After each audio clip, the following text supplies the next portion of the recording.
Good evening and welcome to Literature in 60 Minutes. I am Zandile Pooe, and today we are talking the fourth industrial revolution.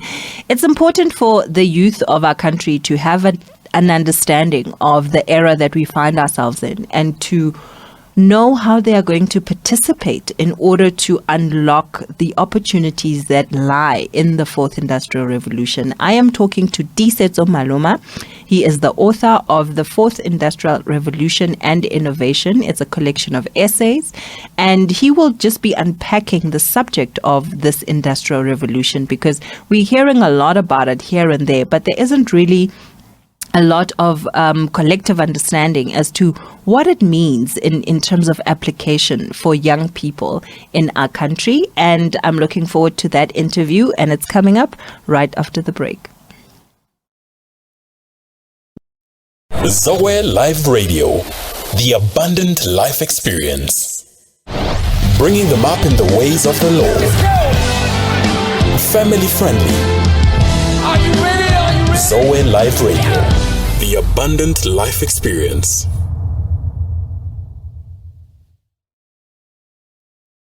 Welcome back, and we are chatting to Disetso Maloma. He is the author of very many titles, but today he is talking to us about his book, The Fourth Industrial Revolution.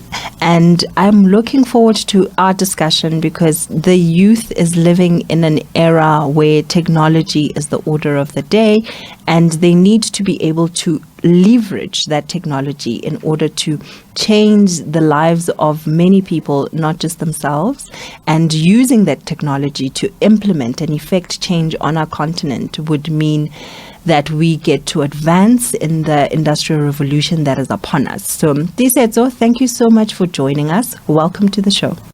I think you can just give us some background as to who is Disetso and, what does he do? How did he get to write the books that he's writing? Okay. I've always had an entrepreneurial mind. I would say, so I've got 7 books in total, and they're all about entrepreneurship. So my background comes from studying accounting, being a DJ, being a clothing designer, web designer. So I've chased all those interests that I've had. So I've chased them. I've done most of the things that I wanted to do. Obviously, there's still more things that I want to do. I'm sure. So yeah, that's my background. And now you can say I'm always searching for answers. Also, I'm sharing my entrepreneurial lessons. So obviously, it's through blog posts, and then when you write blog posts, sometimes all that information really it's light enough for you to go and write a book that's more consolidated on those topics. So True. My first book is called Forget the Business Plan, Use This Short Model, because then I was just frustrated with every day I'm working on this business plan thing is huge. So that book was introducing a model that I was in a sense innovating, like a model that just makes entrepreneurship easier for you to have one sheet where you can just view all the things that you want to do. The second one is called Township Based Fast Track. The third one is Tales of an African Entrepreneur. The fourth one is The Anxious Entrepreneur. So that book really deals with, so the subtitle is called Anxiety Defeats Creativity, and Creativity Defeats Anxiety. So I went through a lot of anxiety because entrepreneurship is really an anxiety peddling sport. So it is. It talks about that. Yeah. And the other one is Township is Adjacent. It's a bit of a technical book, so maybe let me not give that explanation. And then the sixth one is Understanding the Fourth Industrial Revolution and Innovation Easily. So it's a collection of the best posts that I've written about explaining the fourth industrial revolution. And the seventh one, it's called Innovate the Next. So the sixth and the seventh, they came out at the same time. Oh, okay. Yeah, so they interrelated in some way. They connected. They are interrelated. One is a collection of blog posts, essays. Yeah. And then the other one, it's a bit of a technical book that it explains innovation from a basis of of evolutionary biology, going all the way into really breaking down what is the fourth industrial revolution. So it's a bit of a technical book because it's got a lot of biology. Like the first half of it's got a lot of biology, and then I'm just narrating how laying the groundwork. We innovate with this. We innovate with this mind, but this mind is a biological gift, so it's a biological innovation. So I like saying innovation is just an extension of biology. Yeah. Okay, and now our focus for today is the fourth industrial revolution and innovation, which is a collection of essays. Like you said, it's blog posts virtually. So now, I think just for context, take us through the different revolutions that has led to the now fourth industrial revolution. So I like explaining fourth industrial revolution in the following frame. So fourth industrial revolution is just basically innovation going forward. Yes. So we are human beings. We've got a brain that started innovating things in just think of a chair. Someone created a chair. That's where the innovation starts.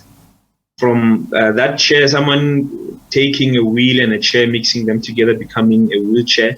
Someone creating a motor engine, and then incorporating that motor engine into a chair. So now it becomes an electric chair, a wheeled electric chair, not the not the normal phrase of of an electric chair, as the Americans say it. I see what you mean. Yeah. And then incorporating that chair into a boat, which has got a motor engine, and that's a running boat, and then incorporating that motor engine into a car and incorporate the chair.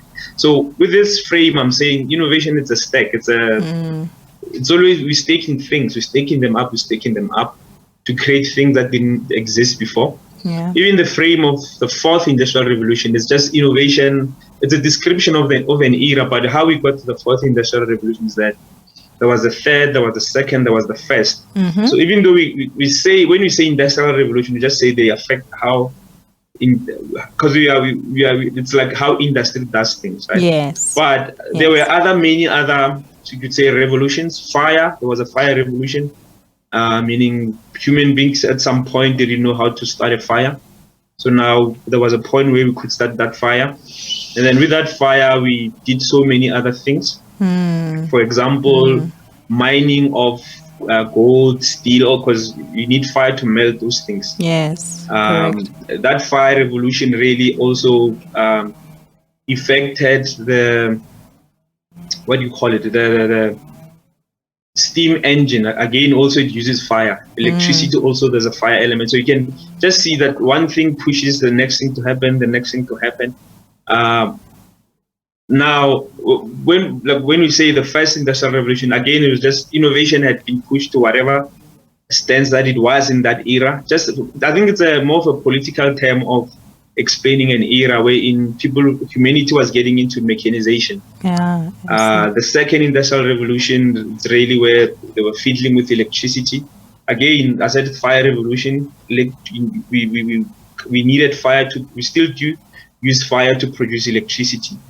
The third industrial revolution was the digital revolution, so meaning computers, and then we've got the fourth industrial revolution. And like I'm saying, all those, I don't want to explain it in a cram work sense. Just way, understand that, textbook way. So it's a frame. Innovation, you're mixing one thing and another to create something. I was saying a chair and a wheel, it's a wheelchair.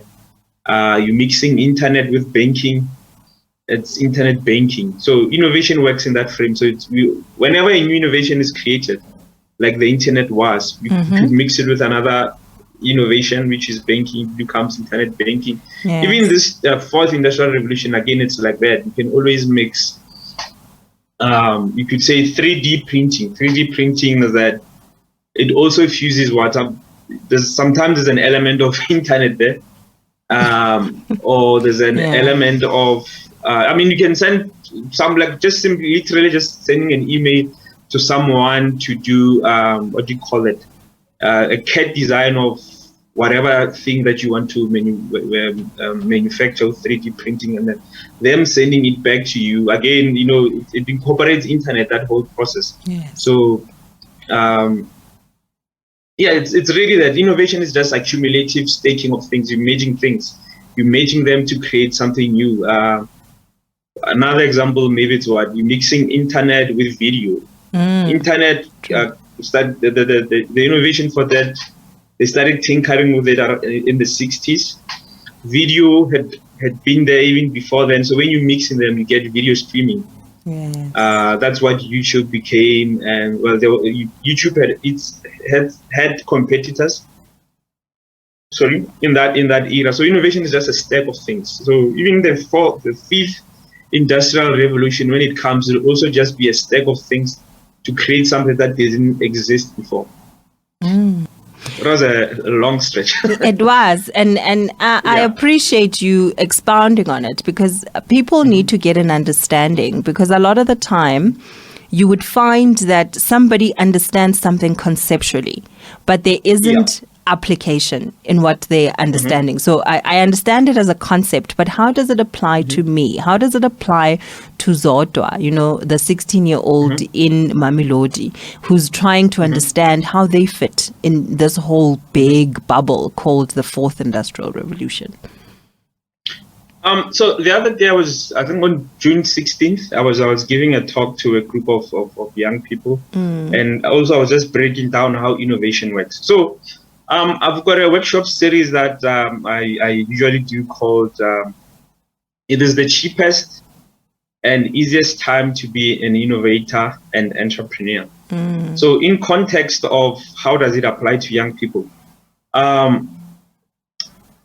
think maybe 20 years back, right? To register a company, you'd have maybe to travel to Pretoria if you stayed. You'd have to travel to the DTI if you stayed far away, or you'd have to pay someone to go and register that company for you. Yes. I remember when I registered my first company in 2005-6 there. I think we spent almost like 1,000, right? Sure. Because we pay someone and then they will go to the middleman. Like it seemed like a very technical thing to do, but however today, because of innovation, we can just simply go online and register a company. It's 175. So imagine so it's making things easier. Another cheaper. Context is that and cheaper, yes. So another context is that when I was in clothing, I remember we do quotations for manufacturing of shoes and all this, like different quotations. Sometimes alcohol, when you're browsing around ideas, you're doing all this research. Maybe you want to make your own cold drink, you want to make your own clothing, shoes, all these things. So there's this thing called MOQ, minimum order quantity. So usually then, around 2008 there, the minimum quantity order was around 1,000 units. Sure, that's a lot. And just think of it this way. So say to make a pair of shoes, say it's $50, and then to make 1,000, it's like, is it 50K? Yeah, my math is not good, but it's a lot of money. Definitely. Now, because we are in 2021, because of innovation, because I'm going to go in a bit of a technical stance a bit on, but let me frame it this way first. Today, because of innovation, there are smaller machines which can run smaller batches. Like even today, if you wanted to make whatever pair of shoe, you would get a code from maybe a Chinese company. The minimums now run from 30, 50 units, so it's no longer 1,000 units. So meaning if you wanted to make 50 pair of shoes, it's 50 rands by 50 units. It's cheaper than when you were making it. The MOQ was 1,000 units. Why? It's because machines have gotten smaller. Think of cell phones. Over the years, cell phones have been getting smaller and smaller. So I remember I used to have I think 2000 and around 2010. I had like a digital camera that I bought for 1.5. I had a GPS. I had a BlackBerry phone that I think I bought for I don't know, Yeah. 3,000 or something, somewhere there. And then there was a laptop. But now, today, all those things are fused into one. Yes. In a cell phone, you've got maps, you've got a good camera. Like a typical phone today is better than my 2010 Nikon camera. So think of all those devices, they are in one. So just imagine 1.5 for a camera, 1.5 for a GPS, 3,000 for, what do you call it, for a cell phone. It was like 3,000 plus 1.5, it was like 6K. Today, a good quality phone with all those features, and even it takes even clearer pictures, it's about 1.5. So it's a saving. So meaning it's cheaper. Why? Because so innovation goes for agility. Yes, definitely. Meaning things become smaller, become more efficient. What is it? The chips that, like a computer, it's got a CPU inside a CPU. I forgot the name. The transistors, right? So the transistors have been getting smaller and smaller. So if it's getting smaller, but again, the capacity, it's getting bigger. It's getting smaller and the capacity is getting bigger. It's called like there was this Moore's law, meaning they're always, innovating further. But when they're innovating further, the devices become smaller and smaller. So again, think of a cell phone integrating so many things that 10 years ago, those things would have to be separate. Again, the same technology goes towards manufacturing machines. So like I was giving the context with shoes. So things are becoming smaller and cheaper.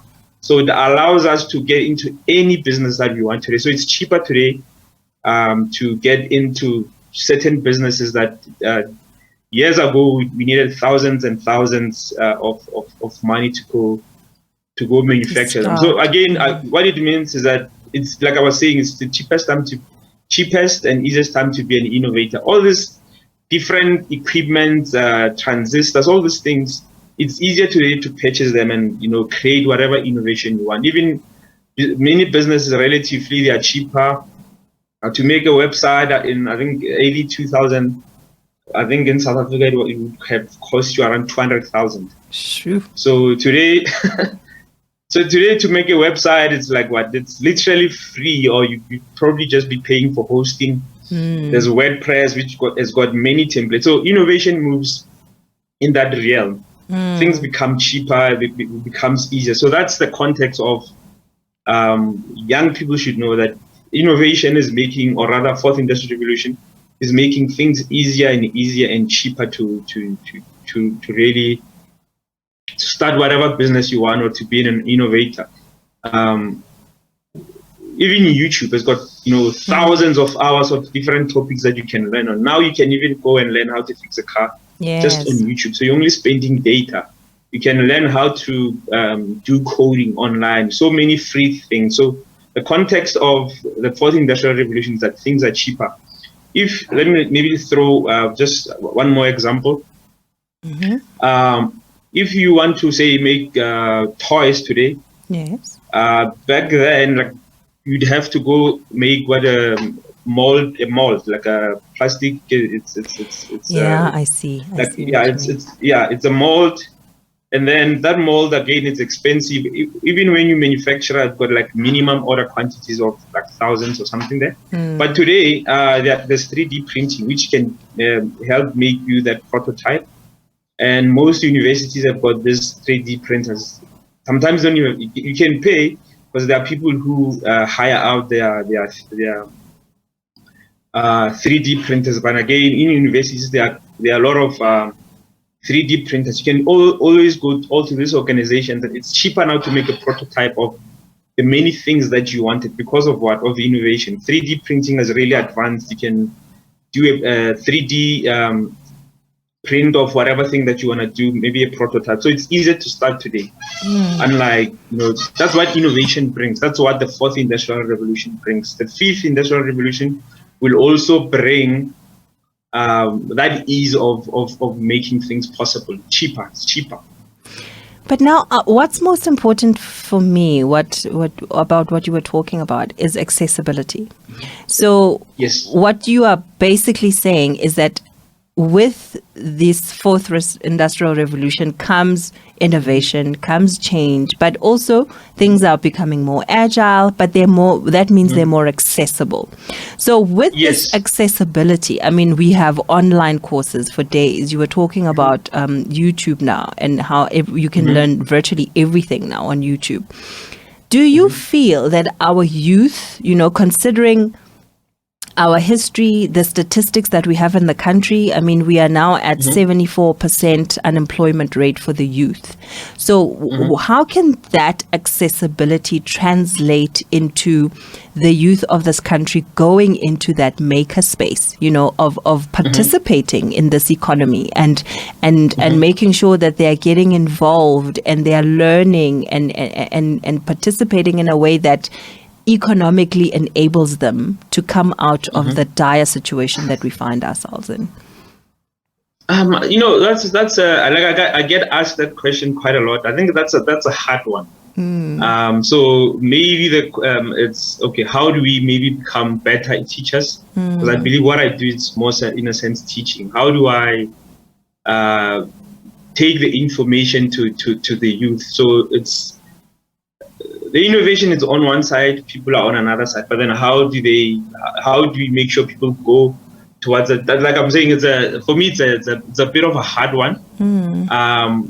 The unemployment stats, they are scary, but also I see a lot of positivity in that. I'm amongst entrepreneurs, amongst young people really doing interesting things in innovation, in robotics. So my world is maybe a bit, skewed in that I see that a lot of guys are trying.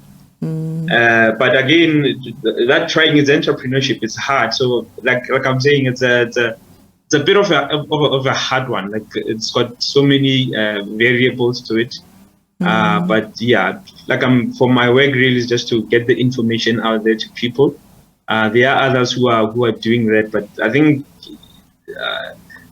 on a hard stance, people need to go towards where the innovation is and learn all those things. But that's it's hard. It's just it's a hard question for me. It's quite hard. So now, considering, because I'm hearing we have the Fourth Industrial Revolution Commission in our country, I believe that our president has embraced that agenda in terms of maybe trying at a policy level as well as a government level to try and enable people in as much as he can. But now, academically, because everything boils down to just how much knowledge and how we are nurtured in that basic education level. Do you think that we are in a position of advantage, or that is a liability for us in terms of getting ourselves geared up for this revolution? I think we are at a bit of a disadvantage. I'll give it in this way. So there are a lot of young guys who are trying to do things in technology-wise, but most of them don't have, although things are easier, just the funding to get some of their prototypes. They can make the prototypes, but just entrepreneurially getting things out there, not a lot of people are willing to fund novel products, meaning things that are not yet in existence or a bit agey. So I think the disadvantage is there in that, look, the world works on novelty. There's Elon Musk who's doing all his innovations. He's creating novel things, but now the context with American economy is that it's huge, almost 400 million people. So there's a lot of money running around in that economy to get things done. So in our sense, in a macro level, I would say maybe government's intervention would be to really fund a lot of young people's innovations and really just getting them out there. Yeah, I think that's it's like we need to fund novelty to get anywhere. Like otherwise, if you're not creating novelty, it means someone is creating it and they are the ones who are ahead and they are the ones who are really creating opportunities for their home country. So we need to fund a lot of novelty. So I believe that innovation is very solution driven, right? There's a problem that needs to be solved. Therefore, we need to either, innovate from how we have currently solving it, which is not adequate. So what are some of the challenges that you see in your space? Like you said, you maybe your perception is a bit skewed because you are in an environment where you see a lot of activity and movement in this area. But now, what are some of the solutions that you think, from a 4IR lens, we should be trying to solve, or problems that we should be trying to solve? Yeah. I think of it in this way: innovation really creates abundance. So. Look, like there's so many, like for example, with the definition of the 4IR, it's said to be fusing 3D printing, it's fusing self-driving cars, like all of these different, innovations, or rather categories. There's a lot of things that we can create out of them. So it's that knowledge thing, like. If you know, like we've got insight into different things, then you would be able to innovate. I mean, the self-driving car, there's so many things, the software building in that, there's biotechnology, a lot of devices, all this, like it's just I think it's a multivariate of opportunities, but we need, so another thing is that, as I said, innovation, it's like accumulating, it's sort of merging things. We need young people who will really be able to know quite a number of trades. So, because when you know a bunch of trades, you are able to see how you can fuse them. You are able to say internet and banking can come into one thing. So I think it's that maybe from an education perspective, schools need to teach, or rather maybe change sort of the curriculum to teaching kids in terms of doing different trades, programming and that, maybe biotechnology and another one. So I mean, innovation is that, like it's a fusion. When you to know what to fuse, you have to know you have to have a variety of insights. So it's that, like, yeah. Sure. I'm concerned because I'm feeling like we are in a country where 30% is acceptable as a pass rate, and there is just so many obstacles on the path of us taking full advantage of this wave, We have lots of children who are dropping out of high schools and all of that. Do you feel, you're just saying knowledge is important because then once you come from that position, you are able to fuse two things that wouldn't ordinarily be put together. But because you have that knowledge base, you are able to integrate the two. How do you think that as a country, we are well poised, policy-wise, 4IR Commission and all of that? And maybe you can also give us estimate timelines, because I'm sure you've done thorough studies on these things.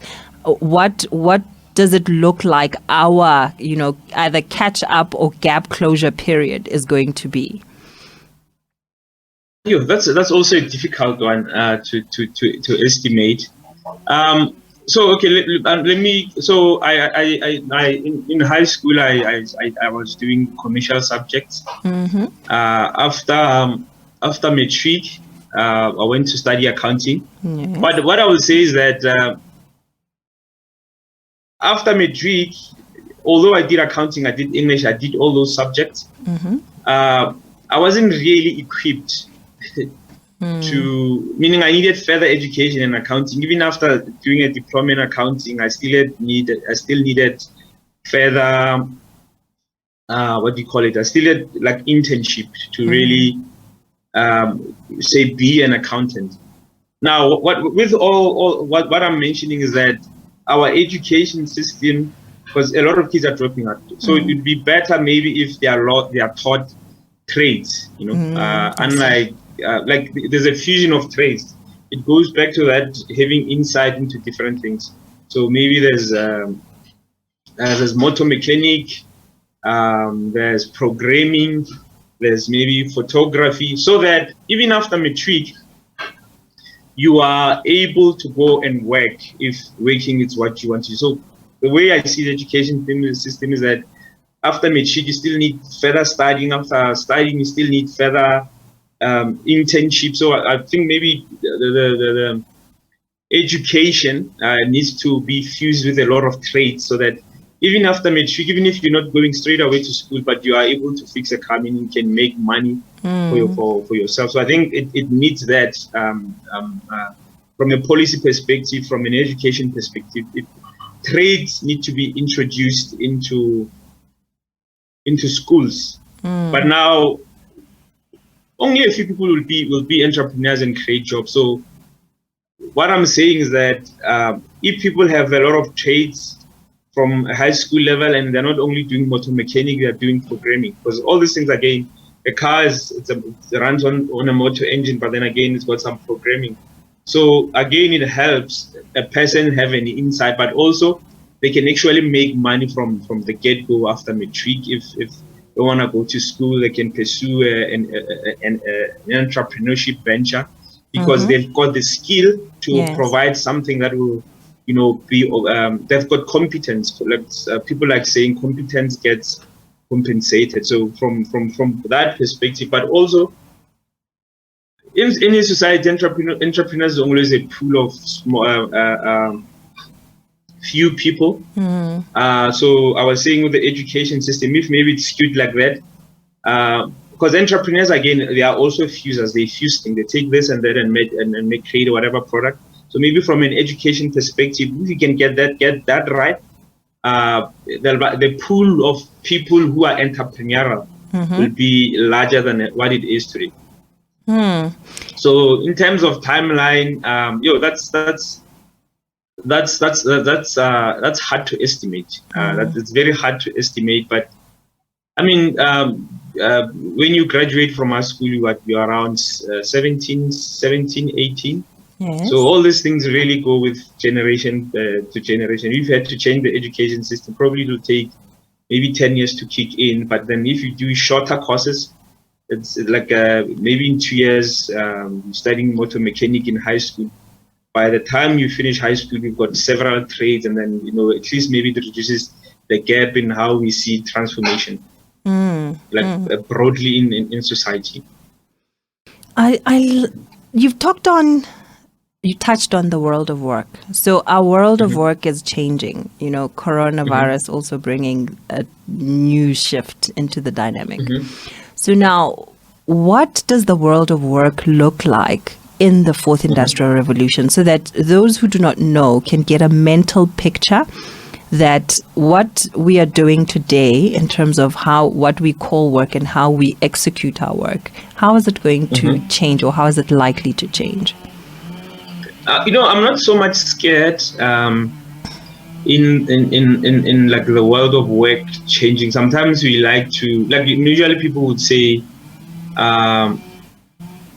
the 4IR will take people's jobs, right? That's because the common it's phrase. Automating. Yeah. But now, it looks like a educated guess, but if you look historically, innovation always creates new industries. Correct. Today there are influencers. Today there's Zoom. There's it's a complex system that creates more complexity. And complexity really, again, in another eye, needs it's more opportunities. So more careers that were not there are going to be created. It's difficult to say where is it going, but now historically, innovation always creates newer jobs. Now, maybe the discrimination of where it would be is that people would really need to be smart or educated. True. To really be able to work some of these jobs that the 4IR will be bringing. So again, maybe the discrimination is that it's on a cognitive level.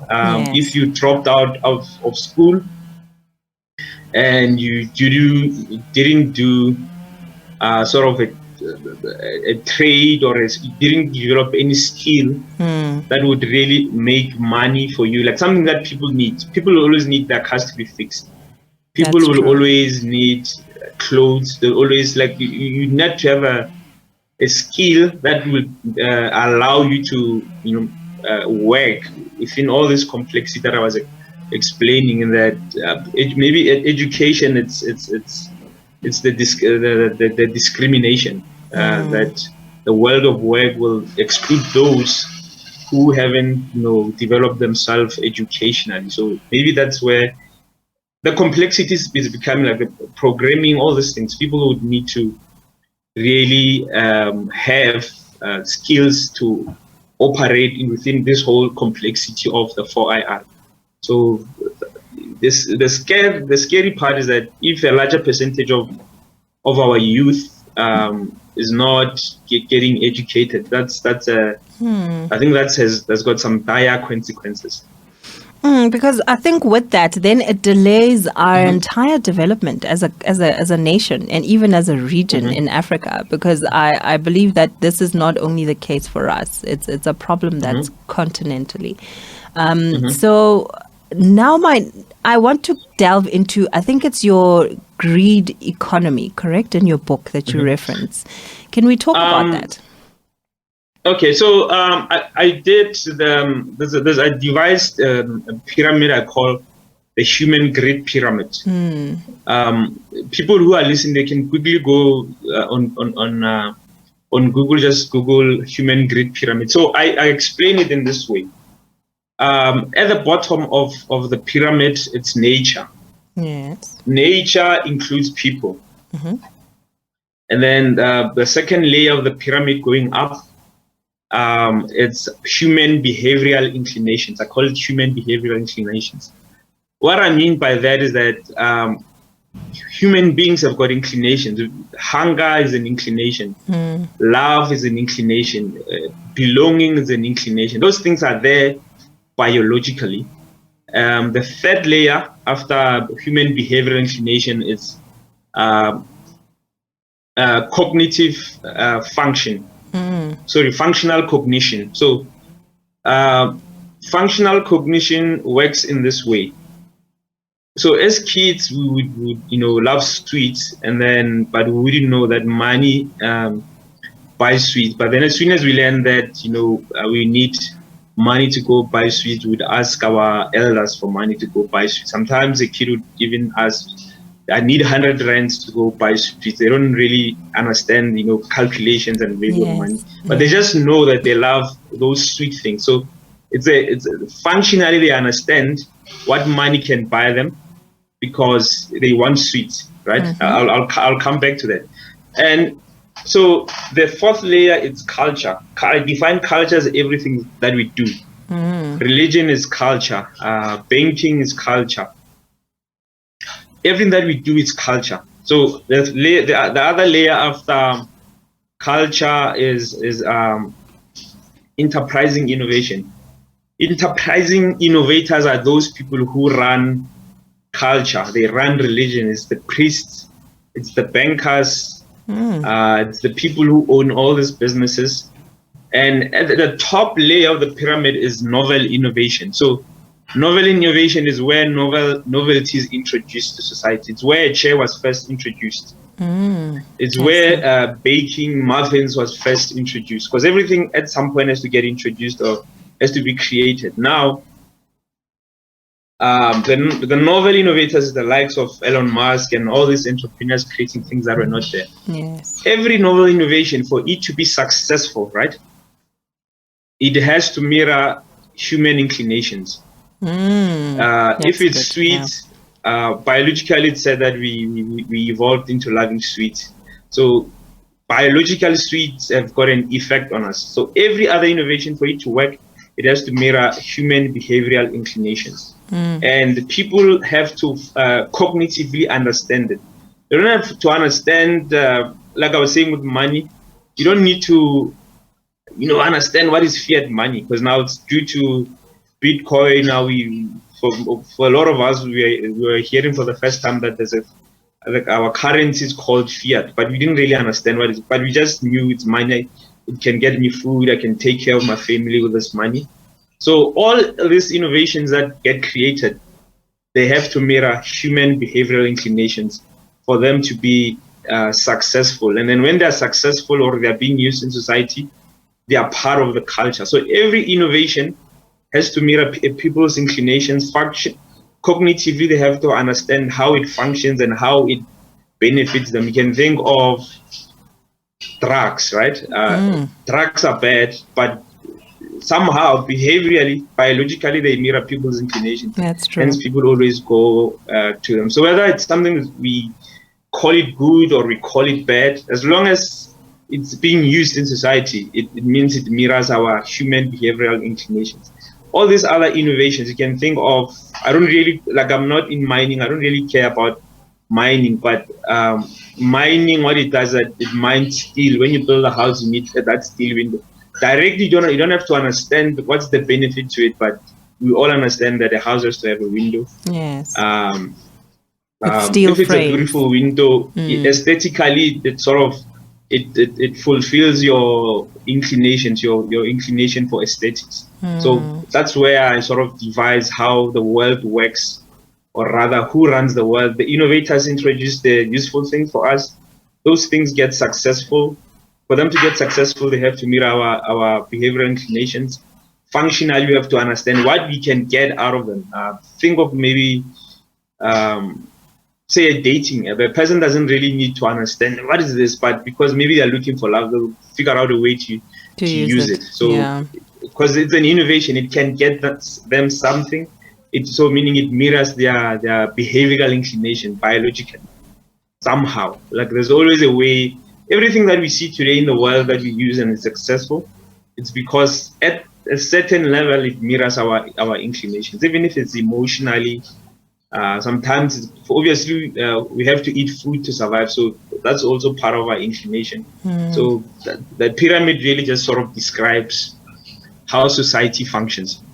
Sure, that is an interesting one. Hey, like I know Maslow's hierarchy of needs, but then I'm seeing how beautifully you've blended it into that, because it really speaks to what our impulses and how do we respond to them using whatever it is at our disposal. But I think what I want to talk about next is, we are focusing on the youth, and I want them to understand that this economy, we are now in the knowledge economy. So like you said, you need knowledge in order for you to sort of, it's like a turnkey aspect of you tapping into this fourth industrial revolution. So the mobile device is in our hands more often than not now. Some people are addicted to their phones. So how do we use that tool to tap into this revolution? I think it's just a matter of education. It's a matter of, with this phone now, you can go into YouTube. Yes. With this phone, you can thousands and thousands of podcasts like this one. So this tool really, like in your hand, you've got access to the world. You've got access to manufacture things. There's Alibaba if you want to get something manufactured, maybe in China. Like, this small, powerful tool can really change your life just through knowledge, through being able to access certain things that back then you maybe needed to get to a pay phone to maybe order something. With this tool, you can write books and then just courier books again from your house. Like you can handle a business just in a phone. Even now we are on this call, we can do this call just anywhere. So that's the power of this tool that I guess a lot of people really don't know. Like everything. Okay, so my sort of worldview is that society, like it's that 80-20 rule. So it's always a few people who will create change. But now, being part of that 20%, or rather just a few, you really have to take initiative. So sort of most of my information is about the individual, not necessarily about the group. So it's always few people who are going to make change. So if to be part of that 20%, you have to be a person who takes initiative to get whatever you want. Like all your outcomes depend on the individual taking initiative. So I always urge young people that it's cheaper to be an innovator, like I was saying, but all these things, for them to happen, no one is going to bring them to you. You have to take the initiative to really make things happen. But with this information, that most things are possible today, but you really have to take initiative. You have to risk money to get things done. If you don't have money, you want to start a business, you need some money. So how do you get money? Maybe you get a job. Maybe you sell whatever thing that you need. But because things are cheaper, you can just work for a couple of months and really get into whatever thing that you want. But the initiative rests with the individual. And I think we've touched on the world of work. We've touched on, now you're saying that the initiative rests on the individual. We've spoken knowledge. There is a gig economy, discussion now. Yeah. There are lots of people now working in the gig economy. So are young people, like you were talking capital, how does one leverage the opportunities that are currently available in the gig economy to become the microfinancing, I think, that they need in order for them to start those, businesses that will turn into something bigger and bigger enterprises from their phone, because that's where the gig economy rests. Yeah. So when you say the gig economy, maybe just elaborate on that. The gig economy is finding work online, because these days we are so used to working, going and going to a physical office and being employed there. But these days people find work online, people can teach online, people can transcribe, people can do different things. So that economy is very much active, and it's at a global scale. I mean, you can work for an American organization from our continent, and you can tap into different opportunities from across the globe, simply by being connected to the internet. So how do people access those and take advantage of that, which is currently, happening? Okay. Now I get you when you say the gig economy. So you need a skill in something to really be able to earn. So let's, for example, you are a graphic designer. There's so many websites today that you can go and register there. Like there's Fiverr. Yes. You can put your work there. So when someone wants a graphic designer, and then they can find you on Fiverr. There's another website called 99 Design. So you need a skill first, and you can teach yourself the skills. I was a graphic designer, I was a web designer. All the skills I taught myself. So you can put yourself there on Fiverr, on 99 Design. Like there's so many websites today that's kind of like crowd work. You can push, but you need a skill first. But these skills you can teach yourself. Like it's more possible today to teach yourself those skills. And then I guess that's the gig economy. You can put yourself out, then people will really find you. But the first thing is that you need a skill. You need to be able to deliver something that someone wants. Either it's a website, it's a logo, but you need that skill first. You teach yourself something. Photography, you can teach yourself photography online. There are so many tutorials, paid ones and free ones. So, but you need a skill that someone would be willing to pay you. Wherever that person is, in the UK, they are in the United Emirates. But first, you need that skill. Like teachers, there's so many skills that people can teach themselves. So again, it goes to what I was saying about the individual. The individual needs to make sure that they get a certain skill, and you can get it for free. Probably what you'd be paying, it's for data to go and learn all those sort of skills. But I think if you need a skill, you need a bit of a trade that you can sell to someone, and then meaning you are competing though internationally to a lot of people. So you really need to put in some time and really get better in that kind of skill. But if you're above average, then I guess you'll always have work. And then with that skill, then you can fund your other things. So I think a person needs a lot of skills. Yes, definitely. Most of my businesses, how I fund them is that I've got various skills that I sell, in another marketplace, and then I use that money to really fund whatever thing that I want to do. So it's kind of like we are in like a renaissance era, meaning I think to really just to survive, you need a lot of skills. Yes. You need a lot of skills. You need a lot of insights that you can sell in the marketplace, and then use your funds really to maybe learn other skills or to plow that money into another business. And I like that you're saying that, because it's important for the youth and young people to understand that there needs to be a massive investment on your part. So, and I'm thinking more in terms of social media. I mean, everybody is now on social media, and we invest a lot of data in being on all these platforms. But I think there should be a shift, instead of being on Facebook and Instagram with 2 gigs of data, you could be on an online course. You could be doing something that is empowering and equipping you and giving you a skill that you can then, get money out of. You can monetize it over time, So I think it's an important transition, because we see this lifestyle of people wanting to be influencers with not really much to influence.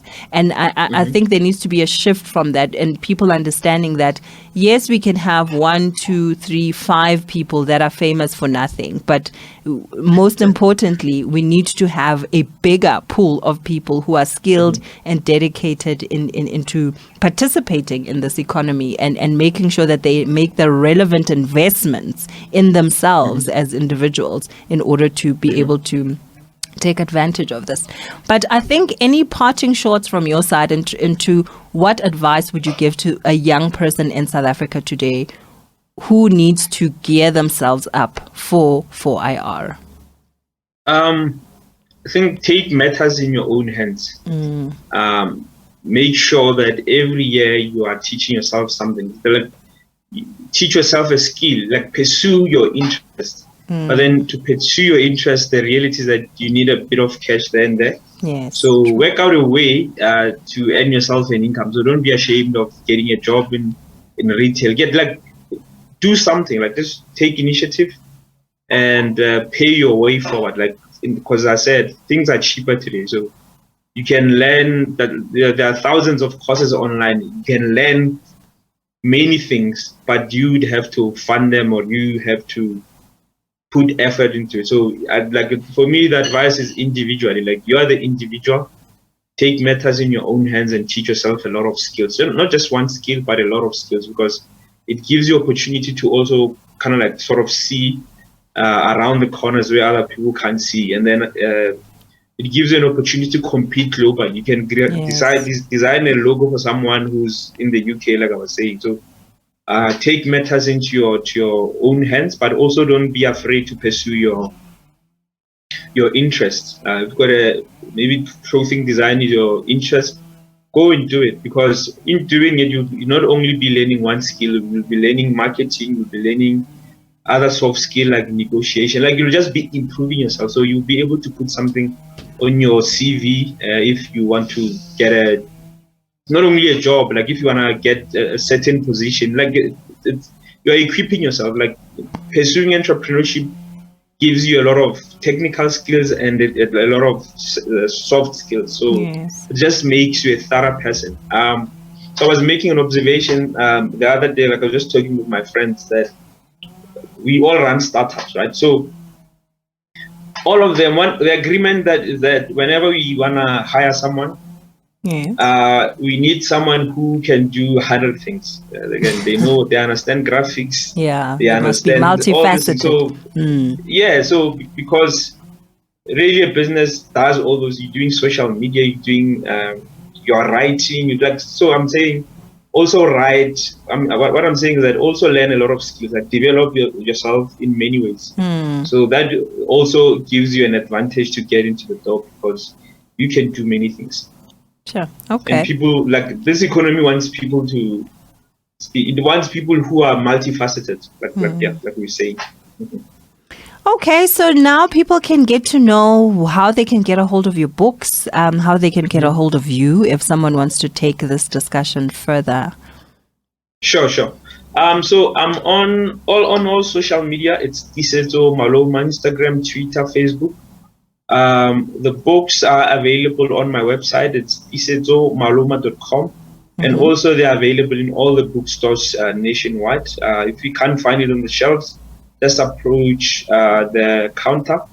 If they have it in stock, obviously you'll get it. If they don't have it, then you know where to get it. So technically they're available in all bookstores, on Take-A-Lot, also on my website. Okay. Perfect. Yes. Thank you so much for your time. I really appreciate what you've shared. And I hope a lot of people who are going to listen to the show will take it to heart that it is an individual decision and it is really up to you as a person to decide whether or not you're going to participate in this economy or you're going to let this wave ride. But thank you so much. I am going to be closing out after the break. Please stay tuned. Zoe Live Radio, the abundant life experience.